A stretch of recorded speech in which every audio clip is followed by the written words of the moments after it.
Thank you for joining me on my journey into Hollywood. My name's Eric, and I'm a director from the Mojave Desert of Southern California. I was actually born in San Jose.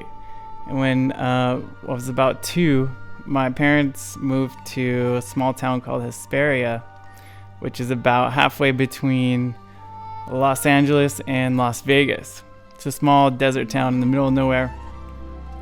So I basically grew up running around in the desert, catching snakes, horny toads, scorpions, lizards, bugs, all kinds of stuff. There was still to this day, there is not a movie town or a movie theater, a mall in our town. There is not any major stores like a Target or anything like that. We have to drive, I don't know, about 15, 25 miles to the next town over just to get to a Target. So, it hasn't changed too much over the years. But anyway, so growing up in a place like the Mojave Desert, there is really not a lot to do. So I was forced to use my imagination a lot as a kid. And I would always run down the street. At the edge of my block was a big valley filled with Joshua trees and desert bushes and all kinds of nature. So when I was young, I just was forced to use my imagination a lot all the time. My mom used to lock me out of the house when I was a kid. And she said, you need to play outside. You need to go outside. So eventually I started developing that imagination and wanting to capture it. So I started shooting a lot of photos. First it was just still photos. And then as I got a little older, that I ended up picking up. One of my friends had those big VHS cameras that you put on your shoulder, and we started making a bunch of little short films. And it was the kind that you put the whole VHS tape inside, so we didn't even have editing software at that time. I was born in 83, so this was probably like 93, 95, somewhere around there, 1995. And so we had to learn how to shoot. We had to learn how to shoot a movie with one shot and camera cut, and then think about what is the next shot. So we kind of had to storyboard it in our minds ahead of time, and we would have to get a shot, rehearse, and then get the camera angle ready and everything, and record it, and then press stop, and then hopefully when we play it back and put it in the VHS tape, it would work.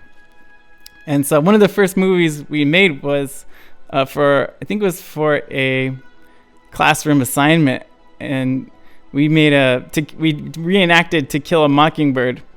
And I don't think I have the footage, unfortunately. My friend has it on a videotape somewhere buried, I don't know where, but it was really fun, and I had to wear this wig, and we were all acting all the different parts out and everything. And so really early on, I wasn't thinking about it too much, but I just had a love for using your imagination and acting out things and playing with the camera and stuff. So as I got older, we still had that VHS camera, and we started making these weird short films. And actually 3 of them are online, and I'm going to link them in the description below. The first one was called Bulgosaur.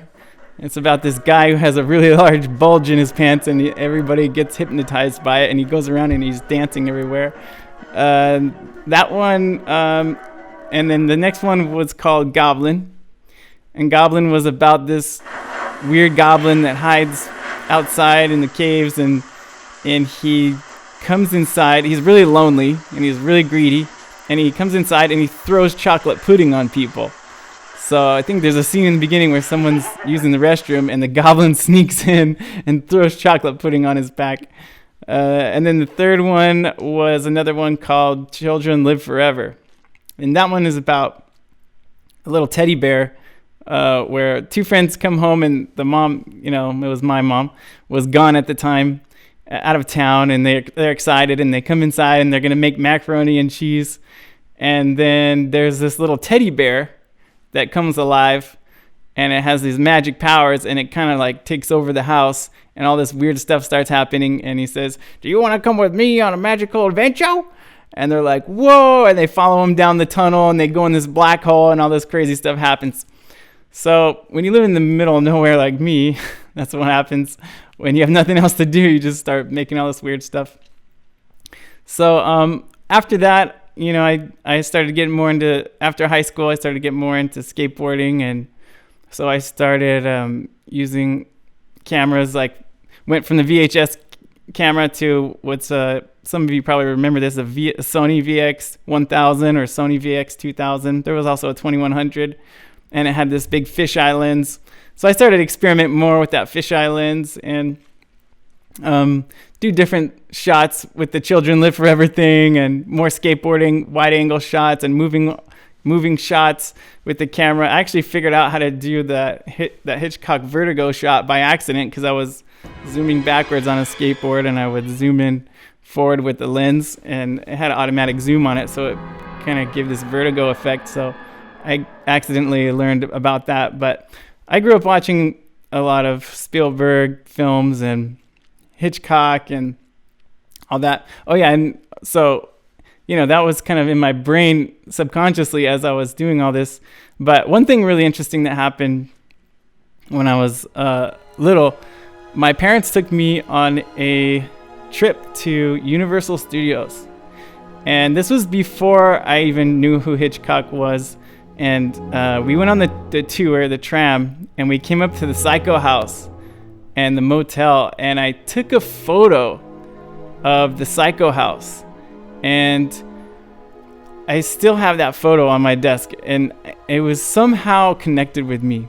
I somehow knew I had this connection with this weird, creepy house on the top of the hill. And it wasn't until years and years and years later that I learned who Alfred Hitchcock was, and he became one of my favorite directors and still is to this day.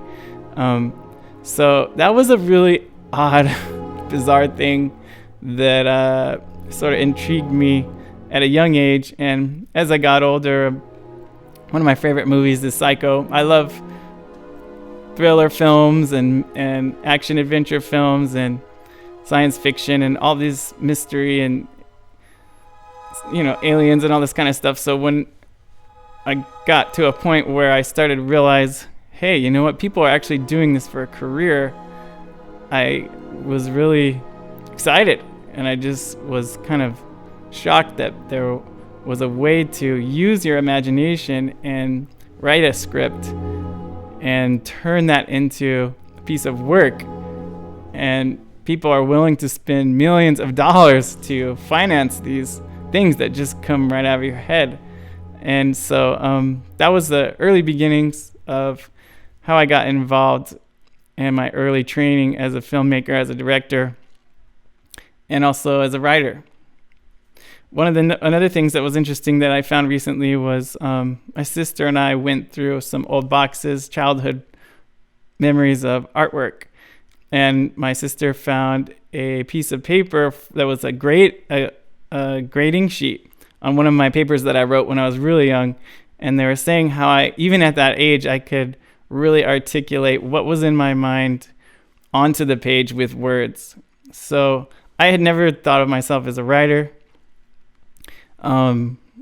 But even at a young age, my teachers were able to notice that I had a very clear way of describing what was in my head and getting it on the page.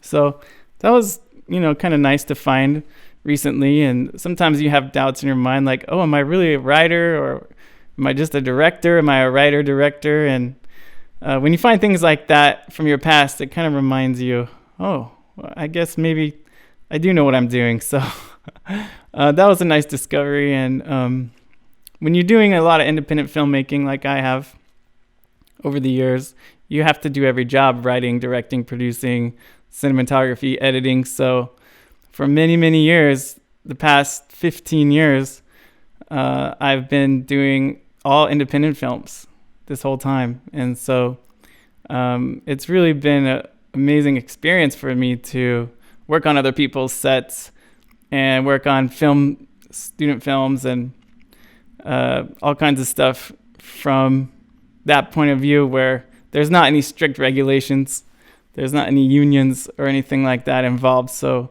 everybody has to do everything. And So that's what they did on the first Star Wars film. And that's one of my favorite movies as well. So anyway, thanks for watching, and we'll see you in the next video.